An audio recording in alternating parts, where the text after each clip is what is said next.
ये है लल्लू राम और उसकी पत्नी विजय लक्ष्मी और ये है उनका छोटा सा परिवार मदन, सदन, विजय, अजय और जय।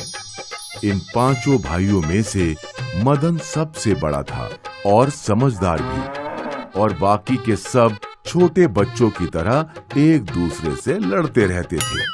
तुमने मेरी पैंट क्यों पहनी? क्योंकि कल तूने मेरी शर्ट पहनी थी, वो तो मुझे माँ ने दी थी। तो ये भी मुझे माँ ने ही दी है। झूठ बोलता है। अजय और विजय दोनों झगड़ते झगड़ते हाथापाई पे उतर जाते। अरे रुको दोनों, भैया आप बीच में मत आइए। हाँ भैया, मैं इसे सबक सिखा के रहूंगा। अगर अब दोनों लड़े तो मैं दोनों को सबक सिखाऊंगा। मदन की धमकी सुनकर दोनों चुप हो जाया करते थे। ऐसी हाथापाई लल्लू राम के घर में आम बात थी। एक दिन की बात है, विजय लक्ष्मी ने मदन को पूछा, बेटा मैं सोच रही हूँ कि तेरा ब्याह करा दूं। तूने कोई लड़की पसंद की है क्या? नहीं माँ, जो आपकी पसंद वो ही मेरी। ठीक है, मैं तेरे लिए सही लड़की की खोज शुरू करती हूँ। विजय लक्ष्मी लल्लू राम के पास गई। अब मदन ने भी हाँ बोल दिया है, हमें उसके लिए दुल्हन ढूंढनी चाहिए। जैसी तुम्हारी मर्जी भाग्यवान। मैं सोच रही हूँ कि अपनी बहन से बात करूँ, शायद उसकी नजर में कोई लड़की हो। जैसी तुम्हारी मर्जी भाग्यवान। तुमसे तो बात करना ही बेकार है। विजय लक्ष्मी जो भी बोले लल्लू राम सर हाँ में हाँ मिलाया करता था। विजय लक्ष्मी अपनी बहन के घर गई और उसे मदन के ब्याह के लिए लड़की खोजने की बात बताई। अरे वाह दीदी, ये तो बड़ी अच्छी बात है, लेकिन एक समस्या है। अरे वो क्या है? मेरे 5 बेटे हैं। कोई भी लड़की इतने बड़े परिवार में शादी करने से पहले 100 बार सोचेगी। वो तो है, और हमें एक ऐसी बहू चाहिए जो समझदार हो और सारे भाइयों को एक साथ बांध कर रखे, वरना आज की बहुएं तो पति को लेकर अलग ही हो जाती हैं। तो कैसे ढूंढे हम ऐसी बहू? हमें एक ऐसी बहू चाहिए जिसका खुद का परिवार बहुत छोटा हो, ताकि वो परिवार वालों की अहमियत समझे। हाँ, शायद कोई अनाथ या गरीब परिवार की लड़की। ऐसी एक लड़की मेरी नजर में है, लेकिन पता नहीं वो मदन के लिए सही है या नहीं। तू बता तो। ये है सरस्वती। ये एक दूध वाली है। ये एक रईस सेठ की बेटी है। पिता के मरने के बाद रिश्तेदारों ने सारी जायदाद हड़प ली और तब से ये लड़की अपना और अपनी बूढ़ी माँ को अकेले संभालती है। हाँ, रंग रूप में तो बहुत अच्छी है। हाँ, रोज सुबह 4 बजे उठ जाती है और गायों का दूध दूहती है, फिर गांव भर घूम घूम के दूध को बेचती है। हाँ, मेहनती है। 9, साढ़े 9 बजे रोज मंदिर जाती है। हाँ, धार्मिक भी है। मंदिर से सीधे घर आकर अपनी माँ को दवाई खिलाती है। जिम्मेदार भी है।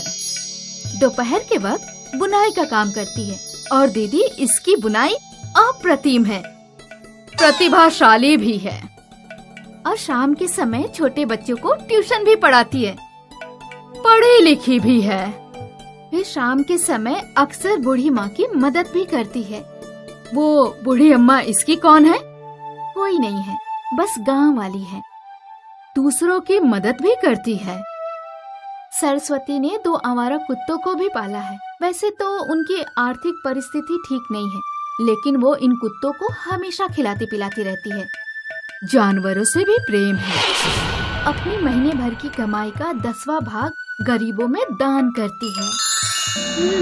दानी भी है। और आखिरी परीक्षा मैं खुद लूंगी। अरे दीदी रुको तो। विजय लक्ष्मी तेजी से सरस्वती की ओर बढ़ने लगी और उसने जानबूझकर सरस्वती को धक्का मारा। दोनों के दोनों गिर गई। अरे अरे अरे, आंखें हैं या अंधी हो? देखकर नहीं चल सकती? सरस्वती ने विजय लक्ष्मी को हाथ देकर उठाया। तुम्हें दिखाई नहीं देता क्या? माँ जी, मुझसे गलती हो गई। मुझे माफ कर दीजिए। निर्मल, क्या तुम मेरी बहू बनोगी? मेरे 5 बेटे हैं। मदन सबसे समझदार है। मैं तुम्हारी तरह ही गुणों वाली बहू की तलाश में हूँ। लेकिन माँ जी, मैं एक दूध वाली हूँ। मुझे पता है। तो बताओ, तुम मेरी बहू बनोगी? सरस्वती शर्मा के वहाँ से चली गई। ये क्या दीदी, एक ही बार मिलकर आपने उससे शादी के लिए पूछ लिया? छोटी, ये आम लड़की नहीं है। मुझे ऐसी ही लड़की की तलाश थी जो मेहनती हो, रूपवती हो, धार्मिक हो, जिम्मेदार हो, प्रतिभाशाली हो, पढ़ी लिखी, जानवरों से प्रेम करने वाली, दान धर्म करने वाली और सबसे ज्यादा अहम निर्मल हो। इसमें तो 10 बहुओं के गुण हैं। हाँ छोटी, इसलिए तो ये 10 सिरों वाली बहू है। ऐसी गुणों वाली बहू तो चिराग लेके ढूंढने से भी ना मिले। चलिए दीदी, मुंह मीठा करते हैं और मदन की शादी की तैयारियों में जुट जाते हैं। आखिर विजय लक्ष्मी को 10 सिरों वाली बहू मिल ही गई।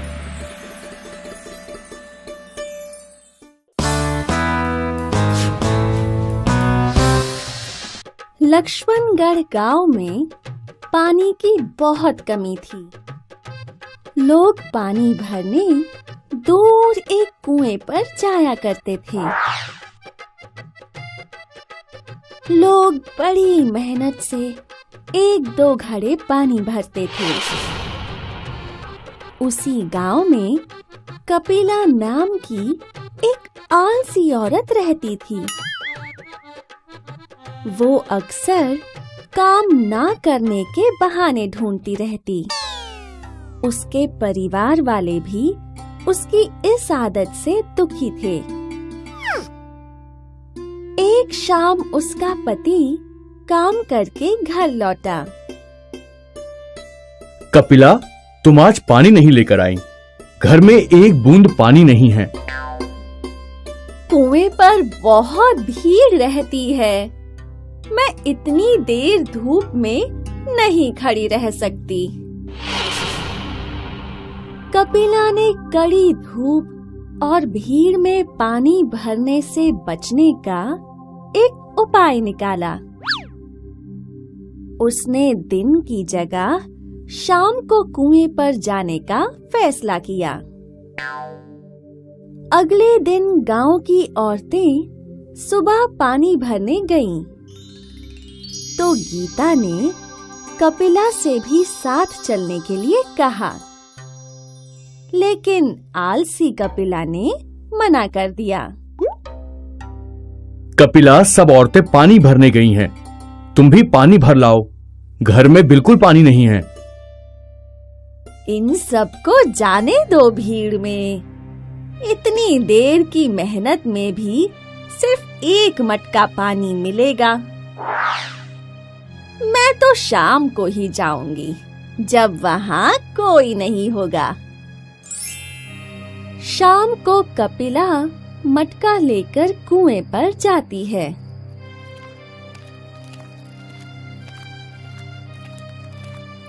अरे कपिला बहन, इतनी शाम को पानी भरने जा रही हो? हाँ, अरे बहन, उस कुएं में चुड़ैल रहती है। वहाँ शाम को कोई नहीं जाता। सुना है रात में वहाँ अजीब आवाजें भी आती हैं। कपिला ने गीता की बात अनसुनी कर दी और कुएं की तरफ चली गई। कुएं पर पहुंचकर कपिला बाल्टी से पानी ऊपर खींचने ही लगती है कि उसे बाल्टी में से कुछ आवाजें सुनाई देती हैं। कोई है, ऊपर कोई है, कोई है। हे भगवान, लगता है गीता सही बोल रही थी। भूत! हाय दैया, मर गई मैं तो। डरो मत कपिला, मैं हूँ चमकीली मछली। गलती से इस कुएं में आ गई हूँ। बहुत दिनों से परेशान हूँ। क्या तुम मुझे पास के तालाब में वापस भेज दोगी? कपिला ने देखा कुएं की भरी बाल्टी में एक बोलने वाली मछली उससे बात कर रही है। हाँ, बोलने वाली मछली? शायद इसी की आवाज से गांव के लोग डर गए और उन्हें लगा कि कुएं में भूत है।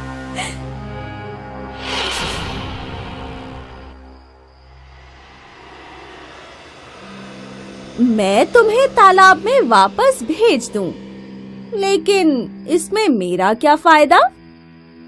बदले में मैं तुम्हारी एक इच्छा पूरी करूंगी। मछली से एक इच्छा पूरी होने की बात सुनते ही कपिला सोचने लगी, मैं रोज इतनी दूर सिर्फ पानी भरने आती हूँ, पर अपने सिर पर सिर्फ 2 मटके रखकर ले जा पाती हूँ। अगर मैं इससे एक सिर और 2 हाथ और मांग लूं, तो फिर मैं 2 गुना पानी रोज भर पाऊंगी। ठीक है, मैं तुम्हें तालाब में वापस डालती हूँ। बदले में तुम मुझे एक सर और 2 हाथ और दे दो। कपिला की इस अजीबोगरीब इच्छा सुनकर मछली भी हैरान हो गई। अगर तुम वाकई ऐसा ही चाहती हो तो ऐसा ही होगा। कपिला ने मछली को बाल्टी से निकाला और तालाब में छोड़ दिया। उसके ऐसा करते ही मछली के वादे के मुताबिक उसे एक सिर और 2 हाथ और मिल गए। अब उसके 2 सिर और 4 हाथ थे। ये देख कपिला पहले तो बहुत खुश हुई, लेकिन फिर उदास हो गई। हाँ, काश मैं मछली से 4 सिर और 8 हाथ मांगती, तब तो मुझे हफ्ते में सिर्फ एक ही दिन पानी भरना पड़ता। और फिर कपिला अपने घर जाती है।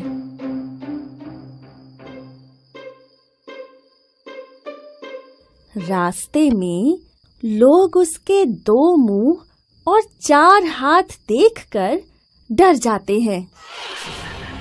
भूत! भूत! भूत! भूत!